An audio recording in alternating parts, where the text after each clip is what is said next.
Mesdames, Messieurs, bonjour. C'est parti pour ce 13h au Bénin dans le sommet. Présentation de vœux au bloc républicain. Le rituel a été observé dans la soirée de ce mercredi. Le bureau politique du parti, à la faveur d'une cérémonie fort simple, a formulé ses vœux de bonne et heureuse année au secrétaire général national du parti. Ensuite, désormais, capter la radio Sojima 87.5 avec une nouvelle grille de programme adaptée surtout aux commerçantes du marché d'Antopa. La radio a effectué sa rentrée radiophonique avec des innovations qui vous seront présentées dans ce 13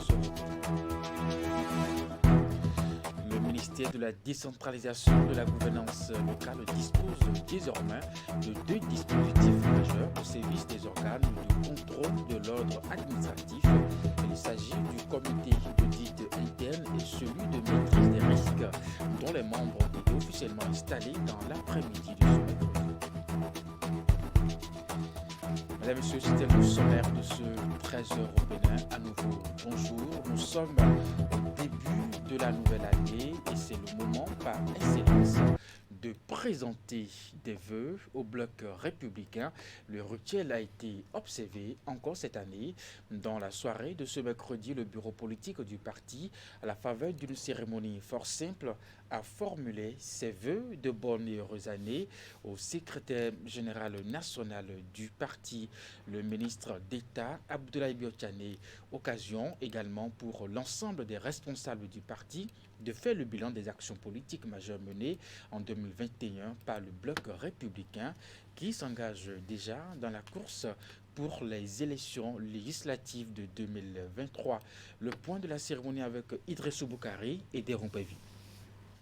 2022 démarre sous les meilleurs auspices au bloc républicain. Mercredi 5 janvier, on sacrifie à la tradition de présentation de vœux de la nouvelle année au premier responsable du parti.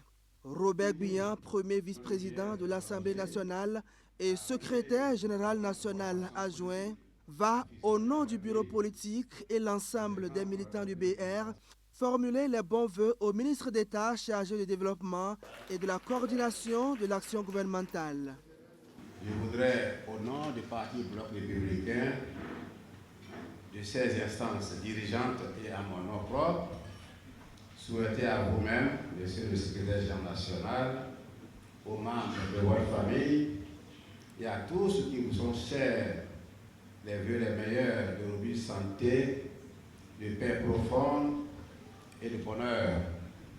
Qu'Allah vous comble de ses grâces et de ses bénédictions et vous éclaire dans l'exercice de votre leadership à la tête du Parti Bloc républicain. De bons vœux pour la nouvelle année, mais aussi le bilan de l'année écoulée. 2021 a été une année d'intenses activités politiques, notamment avec la tenue de l'élection présidentielle. Le bloc républicain y a pris part activement et a conduit avec dextérité la campagne du duo Talon-Talata. À l'heure du bilan, on peut se féliciter de la contribution du bloc républicain à l'élection du président Patrice Talon pour un second mandat. Le duo candidat investi par notre parti a remporté la victoire avec un taux de plus de 86% de suffrages exprimés. C'est donc avec une fierté légitime que le Parti Bloc républicain affirme que cette victoire est sa propre victoire. Le bloc républicain a été également renforcé à travers l'adhésion massive des militants, mais aussi et surtout la fusion avec les partis PSD de Emmanuel Golou et de l'UDBN de Claudine Prudencio. Le parti est certes hulé, mais le challenge de 2023 s'annonce immense. Le bloc républicain, c'est une base électorale de plus d'1,5 million de suffrages potentiels et 2022 est l'étape ultime de mise à niveau pour engranger le maximum de sièges aux prochaines consultations électorales. C'est une année qui peut paraître a priori facile, il n'y a pas grand-chose à faire, mais je veux nous demander d'être vigilants parce que c'est au cours de cette année que nous allons préparer les succès de 2023.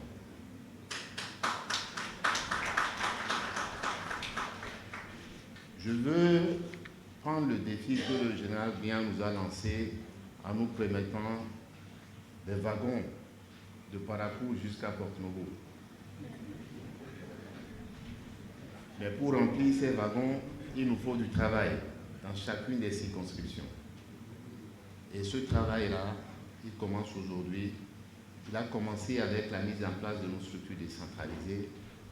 Je souhaite qu'il se termine dans la bonne ambiance pour que dans chacune des circonscriptions, on puisse boucler les opérations de mise en place des structures décentralisées sans difficulté.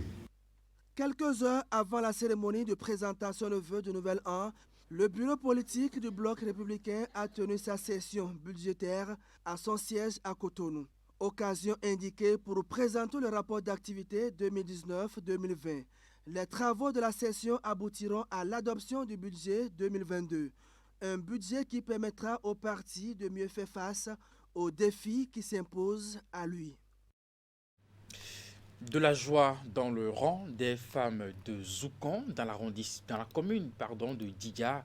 Elles ont reçu des cadeaux composés entre autres de pâtes alimentaires et de riz et bien d'autres produits d'assaisonnement. Les dons proviennent de leur chef d'arrondissement et visent à permettre à ces dernières de passer de bons moments de fête de fin d'année. Les bénéficiaires à l'occasion n'ont pas tari de bénédictions à son égard. Le point de la rencontre dans ce reportage de Imet Hélène Moussou, Georges Vaudounon. Un véritable rassemblement digne des jours de réjouissance. Ces femmes de l'arrondissement de Zoukan, dans la commune de Djidja, extériorisent ici leur joie. Sorties massivement pour répondre à l'invitation de leur chef d'arrondissement, elles ont eu avec l'élu local un moment d'échange et aussi de partage. Charfis et Seko a offert à chacune d'elles de quoi passer de meilleurs moments de fête du Nouvel An.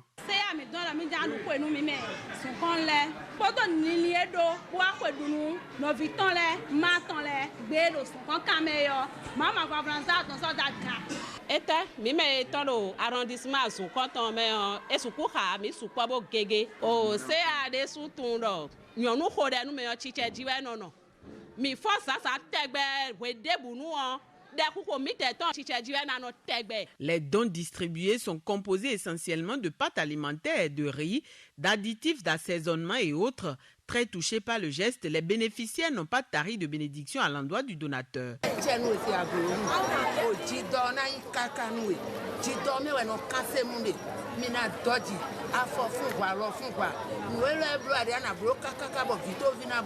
En plus de semer de la joie dans le cœur de ces femmes, l'acte de générosité du donateur témoigne également de la solidarité. L'année qui tire vers sa fin a été quelque peu tumultueuse selon l'élu local et il convient néanmoins de maintenir la convivialité afin de faire perdurer les liens de fraternité. J'ai rassemblé toutes les femmes de mon arrondissement juste pour leur souhaiter bonne fête, leur présenter mes vœux du Nouvel An et leur dire que je suis toujours derrière eux. La saison écoulée n'a pas été très reluisante et puis les travaux champêtres n'ont pas donné puisque nous sommes dans un arrondissement rural où les femmes se basent juste sur les travaux champêtres pour pouvoir s'en sortir. Et c'est pourquoi j'ai pris l'initiative de distribuer des vivres aujourd'hui et juste pour qu'ils puissent fêter au moins en famille, ne serait-ce qu'un repas chaud et le jour du Nouvel An. C'était mon objectif. Avant de prendre congé de ses hôtes, le chef de l'arrondissement de Zoukan a présenté les vœux du Nouvel An à la population. L'homme a également promis faire de son mieux pour répéter l'initiative l'année prochaine. Dans une autre commune à présent, à compter du 9 janvier prochain, la commune de Dangbo va vibrer au rythme de la 13e édition de Ouéméroué à quelques jours du démarrage de cette fête identitaire. Bien entendu, des fils et filles de la vallée de l'Ouémé, les membres du comité d'organisation présidé par le coordonnateur général Antoine Bonou sont descendus sur le site pour apprécier le niveau des préparatifs. Suivez ici les détails à connaître par rapport à cette fête dans cet extrait. Cette descente sur le site fait partie de notre programme en ce qui concerne l'organisation de Ouéméroué. Ouéméroué, on ne se lève pas de jour au lendemain pour réussir l'organisation. Nous avons un programme et c'est ça qu'on est en train d'exécuter. Il y aura encore une autre descente.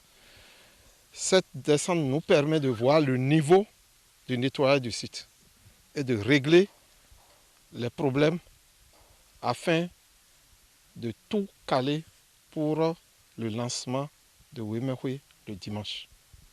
Nous avions tenu plusieurs réunions avec des autorités. Et vous savez, la période actuelle, il y a Dame Covid qui sévit. Donc, il faudrait quand même avoir un site spacieux, un site où l'air circule, un site où, même s'il y a du monde, on ne sera pas confiné.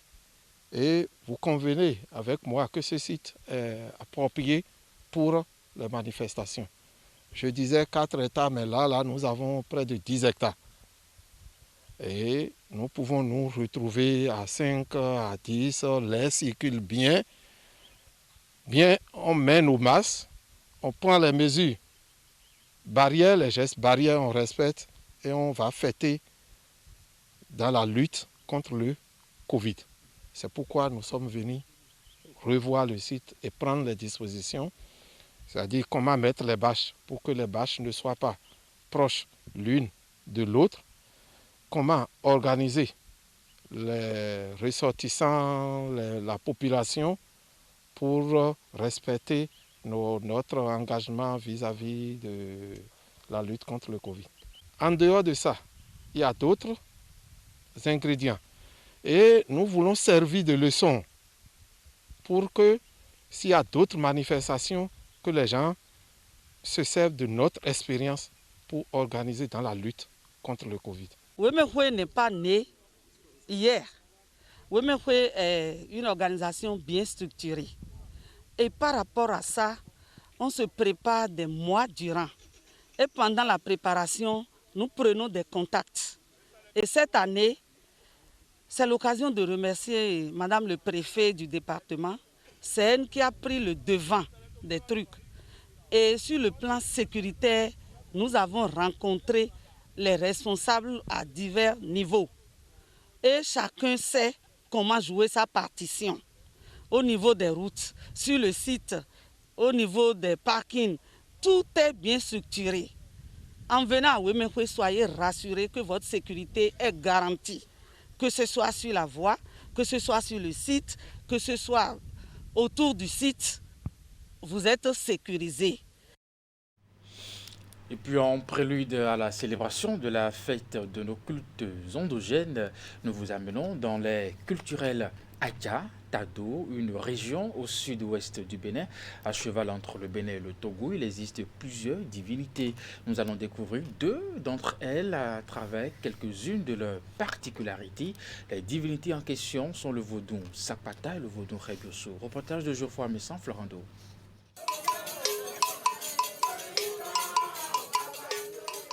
Raramé est un village de Kmenou, un arrondissement de la commune d'Atiémé, dans le département du Mono, au sud-ouest du Bénin. Il nous offre son hospitalité avec à l'accueil quelques-uns de ses bras valides, adeptes des religions endogènes.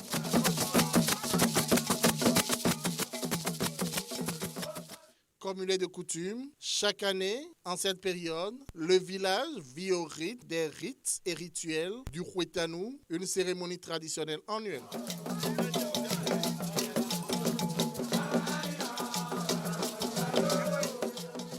En cette occasion, plusieurs divinités du panthéon vaudou font l'objet d'invocations, de libations, de prières et d'offrandes. Parmi eux, le vaudou Sapata. Autour de moi, vous voyez des vaudoucis qui sont pieds nus. Si vous voyez en plus à leurs pieds un collier, sachez qu'elles sont des adeptes du vaudou Sapata. Elles sont vêtues de paille avec à leur cou des colliers de cori. Togbeyedi est le président de la communauté nationale du culte vaudou du Bénin, CNCVB Racine, section Atiémé. Il nous ouvre également ses portes pour nous amener à la découverte du vaudou Sapata, une des divinités à qui il fait allégeance.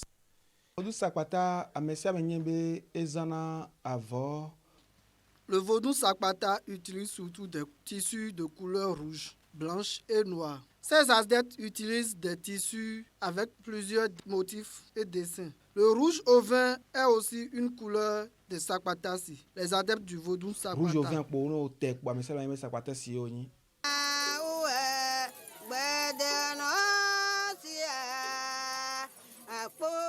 Divinité d'origine Yoruba, le vaudou Sakpata est connu partout où il a été implanté comme dieu de la variole. Mais au Bénin et au Togo, s'est développée une tradition qui en fait aussi le dieu de la terre. Sakpata, c'est la terre. Aïngbawe. Aïngbawe. Où est non renoué? Sakpata est une divinité qui protège la maison. Quand vous respectez ses interdits, votre maison est sous sa protection. Le Sakpata, c'est la terre. Elle éloigne des maladies et apporte de la chance. Ne pas respecter ces interdits est source de nombreux problèmes, dont la variole. Il est par exemple interdit de balayer la nuit. Vaudou Sakpata Behoa. Nos ancêtres construisaient comme temple pour le Sakpata un logement en paille. Comme de nos jours, nous n'avons pas assez facile au chendran, nous utilisons des feuilles de tôle. Il faut juste laisser une ouverture au-dessus du toit.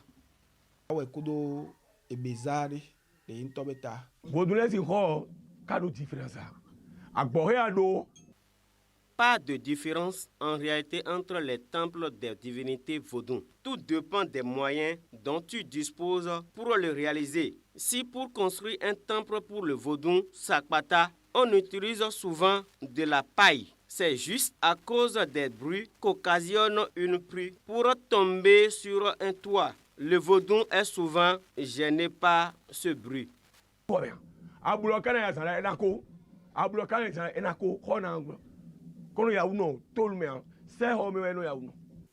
Cet attelage et cette figure ne vous disent probablement rien. Et pourtant, ils représentent l'une des divinités du panthéon vaudou dont les faits et les mythes sont légion. Il s'agit du vaudou Khebioso. Au Bénin et au Togo, il est associé à l'éclair. Il est le dieu du feu ou du tonnerre. Le temple du vaudou Khebioso se reconnaît par les dessins qui figurent sur son mur. Les dessins représentent souvent les bienfaits qu'il procure.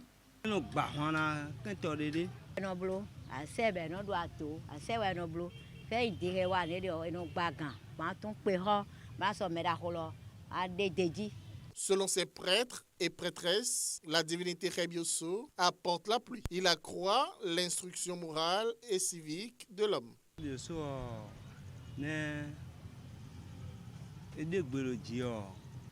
Quand le tonnerre gronde, nous avons la preuve que le dieu Khebioso est avec nous. Il nous surveille et nous protège contre la sorcellerie, les maladies et autres. Il te protège contre celui qui veut te faire du mal et tue les voleurs.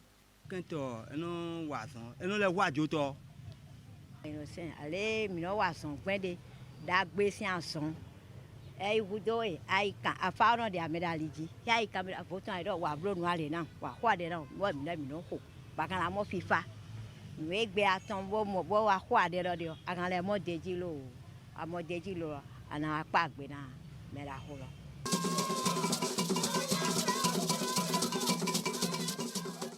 Contrairement aux religions monothéistes, chez les animistes, un adepte peut faire allégeance à plusieurs divinités. Son appartenance à tel ou tel cercle transparaît dans son accoutrement ou comportement.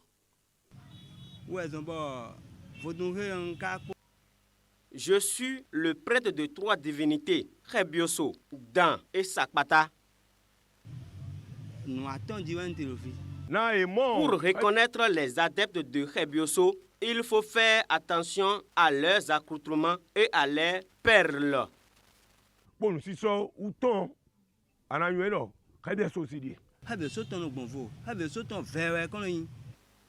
La couleur rouge est celle de la divinité Khebioso. La couleur blanche est pour la divinité Dan.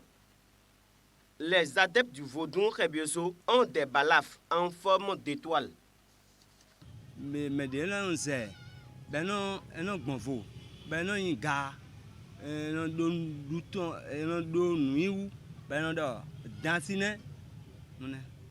Dans l'univers des religions endogènes au Bénin, l'adoration d'une ou de plusieurs divinités joue un rôle très important dans la vie des adeptes. Selon eux, ils leur offrent protection, chance et bonheur.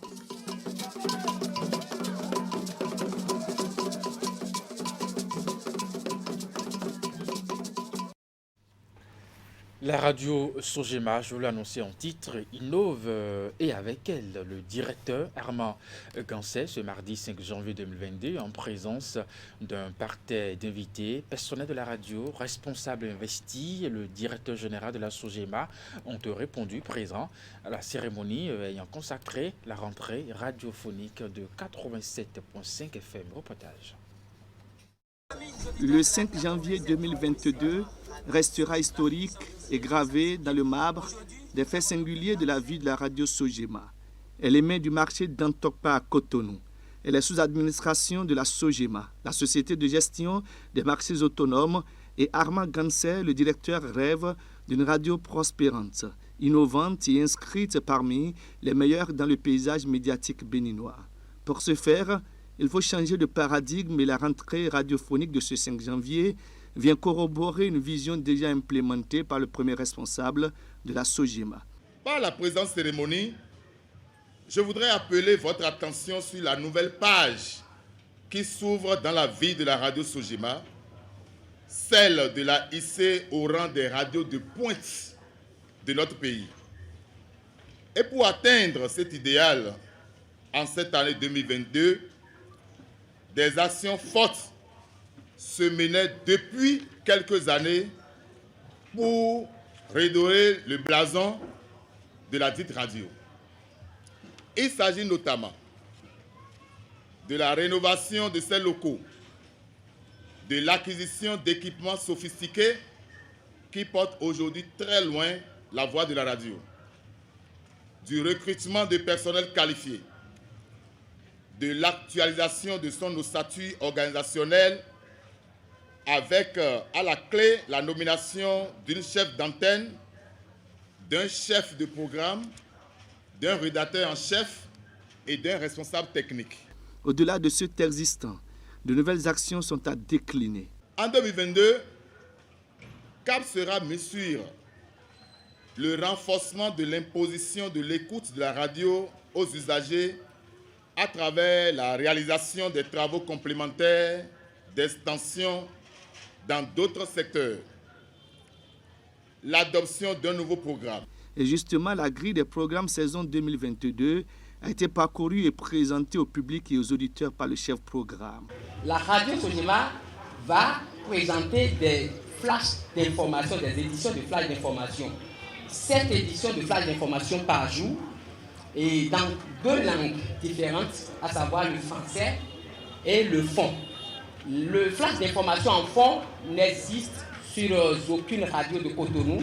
Et puisque nous sommes dans le marché d'Antokpa, nous devons informer nos mamans. Nous avons instauré ça dans notre grille. Donc désormais, vous pouvez écouter les flashs d'information en fongé sur Radio Sogema. C'est une innovation que nous avons apportée à notre grille des programmes. Dans l'ensemble, le pari d'informer, d'éduquer et de divertir autrement est évident. Le CNPA a été bluffé, l'UPMB séduite et la Direction pour le développement des médias dresse des lauriers à Armand Gansset dont le leadership impacte la vie de la radio Sogema qui émet sur la 96.5 FM. Le ministère de la décentralisation de la gouvernance locale dispose désormais de 2 dispositifs majeurs au service des organes de contrôle de l'ordre administratif. Il s'agit du comité d'audit interne et celui de maîtrise des risques dont les membres ont été officiellement installés dans l'après-midi de ce mercredi 5 janvier 2022. La cérémonie d'installation s'est déroulée au sein du dit ministère. Les précisions avec Ingrid Day, Rachidi Soubirou. Mes meilleurs vœux de bonne santé et de réussite sur tous les plans pour cette nouvelle année 2022. C'est par cette traditionnelle cérémonie d'échange de vœux entre le ministre de la décentralisation, Raphaël Akotegnon, et ses collaborateurs qu'a démarré l'installation officielle des membres du comité ministériel d'audit interne. 5 cadres sont désignés pour siéger au sein du dit comité. Leur mission essentielle, renforcer le système de contrôle interne. Comme vous le savez, la modernisation de notre administration aujourd'hui n'est plus une option, mais plutôt une obligation qui est de répondre aux exigences d'une plus grande transparence dans l'utilisation des ressources publiques aux fins d'accroître la valeur ajoutée, de maîtriser les risques et d'améliorer la performance et la qualité des services publics.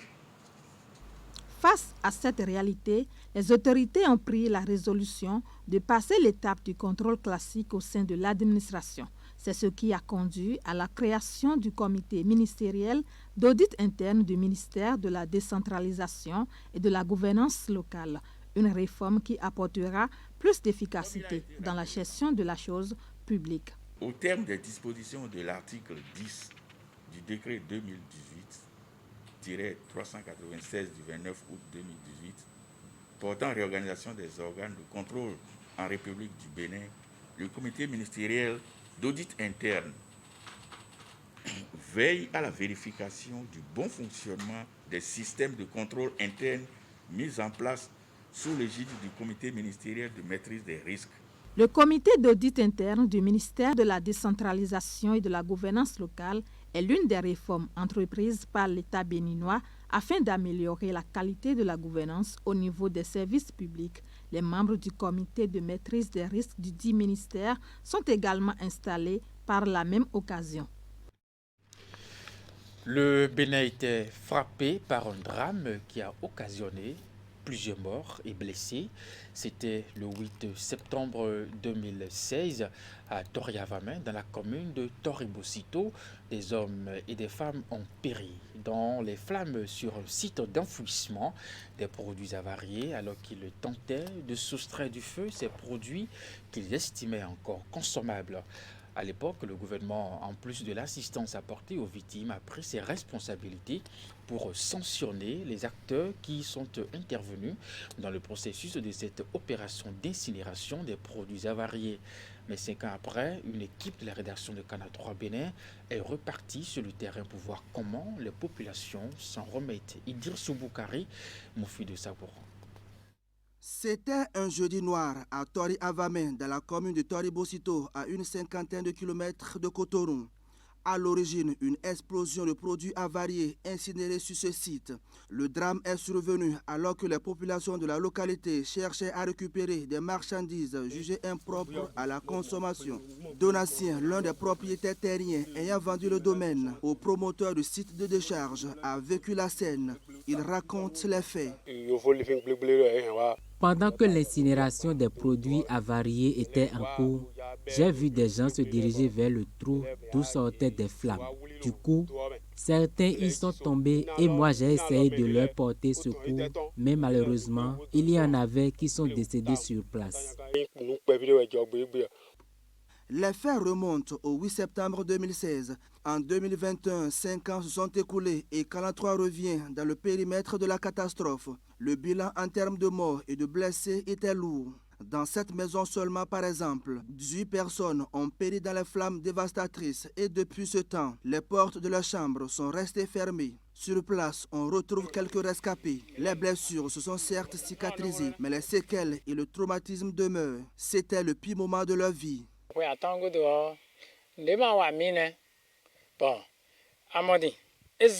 5 ans après, on est rétabli.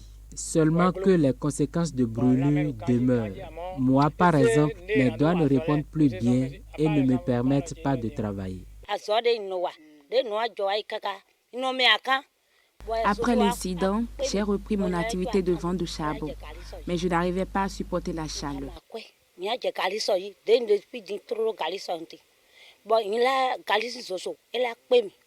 J'ai dû abandonner pour commencer la préparation du gari et de la cassa. La plupart des victimes ont laissé derrière elles époux, épouses et enfants. Il est Touko est le chef de village de Hungo. Il a perdu son oncle et sa femme enceinte. Au lendemain du drame, l'élan de solidarité nationale et internationale a été spontanément manifesté. Les rescapés et ceux qui ont perdu leurs proches ont été réconfortés et soutenus de diverses manières. Mais ce geste d'humanisme était éphémère. Après le défilé de consolation, place à la dure réalité.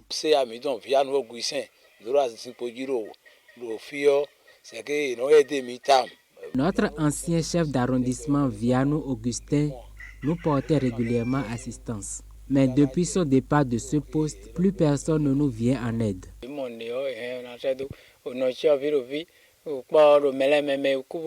Je souhaite que les autorités pensent à nous comme le faisait notre ancien chef d'arrondissement.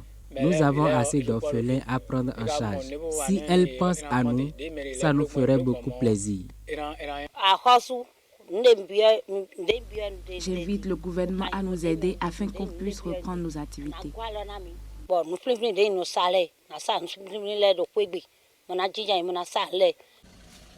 Le site de décharge est fermé et interdit d'accès. Après le drame, le gouvernement a pris ses responsabilités pour ce type d'activité. D'importantes mesures ont été prises pour renforcer la vigilance et la sécurité au niveau des sites. C'est la Société de gestion des déchets et de la salubrité du Grand Okwe qui assure le suivi et la conformité des activités d'enfouissement des produits avariés de toute nature. Le sujet fait désormais l'objet de beaucoup d'attention. Avec la police républicaine, nous sécurisons le transport. Et puis également, pendant tout le temps que dure l'opération, les éléments de la police restent présents jusqu'à ce que les produits, suivant le protocole de destruction, nous suivons le protocole, et les produits sont détruits et pendant un certain temps, les éléments de la police restent sur place pour que les populations ne viennent pas déterrer les produits. L'incident d'Avamé est le plus grand drame ayant frappé le Bénin ces 5 dernières années. Les coupables de la catastrophe ont été sanctionnés, mais le village a toujours du mal à tourner cette page sombre de son histoire. Entre regrets et douleur, Tori Avamé continue de penser ses plaies et de pleurer la tragique disparition de ses filles et fils avalés par les flammes. Et c'est sur ce reportage Birotou, Tori Avamé, que nous refermons ce 13h au Bénin. Mesdames, Messieurs, merci de l'avoir suivi et bonne suite de programme sur Canal 3 Bénin. À très bientôt.